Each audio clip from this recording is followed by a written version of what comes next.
Hi viewers, welcome to one India Telugu. నేను మీ లింగారెడ్డి. మనందరికీ తెలుసు, హైదరాబాద్ సెంట్రల్ యూనివర్సిటీ పక్కన ఒక ల్యాండ్ ఉందని, దానికి సంబంధించి బయోడైవర్సిటీకి సంబంధించి పెద్ద వివాదమే నడుస్తుంది. అయితే ఈ ల్యాండ్కి సంబంధించి అసలు ఈ ల్యాండ్ ఎవరిది? ఈ ల్యాండ్ ఎక్కడి నుంచి హైదరాబాద్ సెంట్రల్ యూనివర్సిటీకి వచ్చింది? దాని తర్వాత ఎక్కడి నుంచి ఇప్పుడు తెలంగాణ రాష్ట్ర ప్రభుత్వానికి వచ్చింది? అసలు ఈ వివాదం వెనక రాజుకున్న రాజకీయం ఏంటి? రాజకీయ విషయాలన్నీ పక్కన పెడితే గవర్నమెంట్ ఆఫ్ తెలంగాణ వర్షన్ ఏంటి, హెచ్సియు స్టూడెంట్స్ వర్షన్ ఏంటి?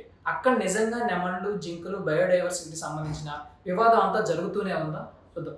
1975 సంవత్సరంలో ప్రతి రాష్ట్రంలో ఒక సెంట్రల్ యూనివర్సిటీ ఉండాలని చెప్పేసి నాటి ఇందిరాగాంధీ ప్రభుత్వంలో ప్రతి రాష్ట్రానికి ఒక సెంట్రల్ యూనివర్సిటీని అయితే ఇష్యూ చేయడం అయితే జరిగింది.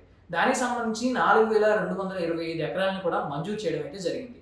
అయితే ఇక్కడ కీలక ఫస్ట్ పాయింట్ ఇక్కడ మొదలైంది.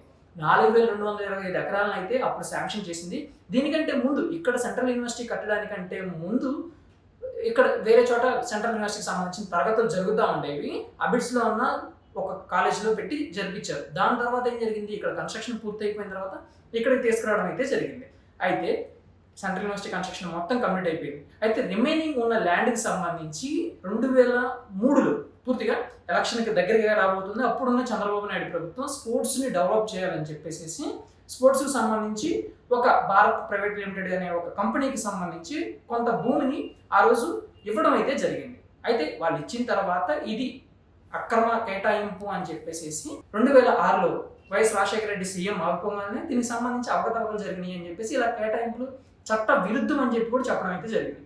అయితే ఇక్కడ కీలకమైన విషయం ఉంది. 2004లో ఎప్పుడైతే ఆ భారత్ కంపెనీ లిమిటెడ్కి సంబంధించి భూ కేటాయింపు జరిగేటప్పుడే వారి పేరు మీద రిజిస్ట్రేషన్ చేసేసి హద్దులు కూడా నిర్ణయించడం జరిగింది. అయితే ఇప్పటివరకు తెలంగాణకి సంబంధించి హైదరాబాద్ సెంట్రల్ యూనివర్సిటీకి అయితే హద్దులు లేవు. ఎక్కడ అసలు బౌండరీ ఎక్కడ స్టార్ట్ అయ్యింది, హైదరాబాద్ సెంట్రల్ యూనివర్సిటీ ఎక్కడ ఉండిద్ది అనేది. కానీ దీనికి మాత్రం బౌండరీస్ నిర్దేశించి అప్పుడు కేటాయింపు చేయడం కూడా జరిగిపోయింది.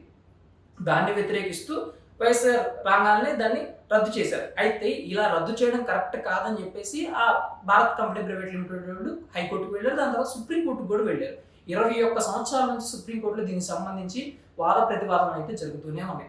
అయితే ఇప్పుడు తాజాగా గత సంవత్సరం 2024 మేలో హైకోర్టు సంబంధించి కానీ లేదంటే సుప్రీంకోర్టు దీన్ని పిటిషన్ని డిస్మిస్ చేసేసింది పూర్తిగా.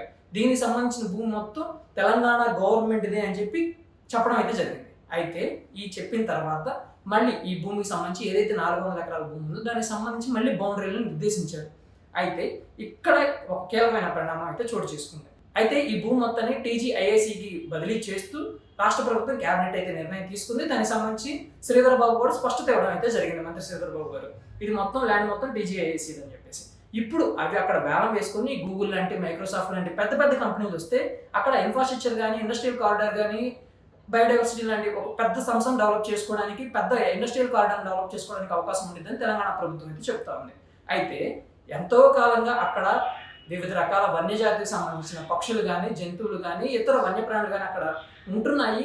వాటి బయోడైవర్సిటీకి సంబంధించి వాటన్నిటికి ఇప్పుడు నష్టం వాటిల్లే అవకాశం ఉంది. తెలంగాణకి సంబంధించి ఎస్పెషల్లీ హైదరాబాద్కి సంబంధించి గ్రీన్ లంగ్స్ లాంటివి హైదరాబాద్కి ఎంతో ఆక్సిజన్ ప్రొడ్యూస్ చేస్తున్నవి, లైక్ మన జనతా గ్యారేజ్ మూవీలో లాగానే అని చెప్పేసి స్టూడెంట్స్ వాదన. అయితే ఇక్కడ చాలా కీలకం. స్టూడెంట్స్ వర్షన్ కరెక్ట్గానే ఉంది. చెట్లు నరికేయొద్దు, వన్యప్రాణులు కాపాడాలని స్టూడెంట్స్ వర్షన్ కరెక్ట్.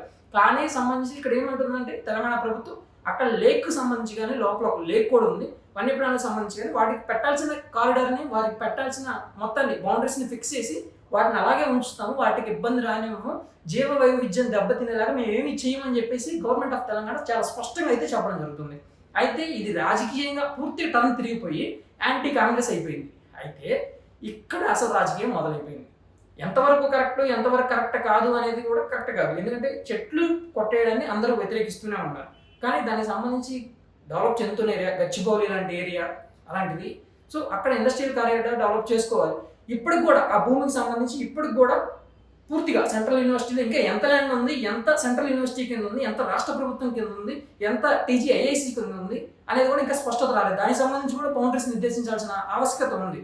సో ఇప్పుడు స్టూడెంట్స్ వర్షన్లో రైట్ ఉందా, గవర్నమెంట్ వర్షన్లో రైట్ ఉందా అనేది ఇంకా క్లారిటీకి రావాలి. ఎందుకంటే అక్కడ చెట్లు కొట్టేయడం అనేది కొంతమంది ప్రకృతి ప్రేమికులు ఇది చట్ట విరుద్ధం అంటారు. కానీ గవర్నమెంట్ ఆఫ్ తెలంగాణ మాత్రం డెవలప్మెంట్ పర్పస్లో మళ్ళీ ఈరోజు రేవంత్ రెడ్డి గారు కూడా ఒక ఎమర్జెన్సీ మీటింగ్ అరేంజ్ చేయడం జరిగింది. దీనికి సంబంధించి ఒకసారి మళ్ళీ డెసిషన్ తీసుకోవాలి, ఒకసారి మళ్ళీ పునరాలోచించుకోవాలి, ముందుకు వెళ్దామా లేదంటే ఆగుదామని. ఇటుపక్క దీనికి సంబంధించి హైకోర్టులో కూడా పిటిషన్ దాఖలైంది. దీనిపైన మీ అభిప్రాయాన్ని కామెంట్ రూపంలో తెలియజేయండి. Thank you for watching.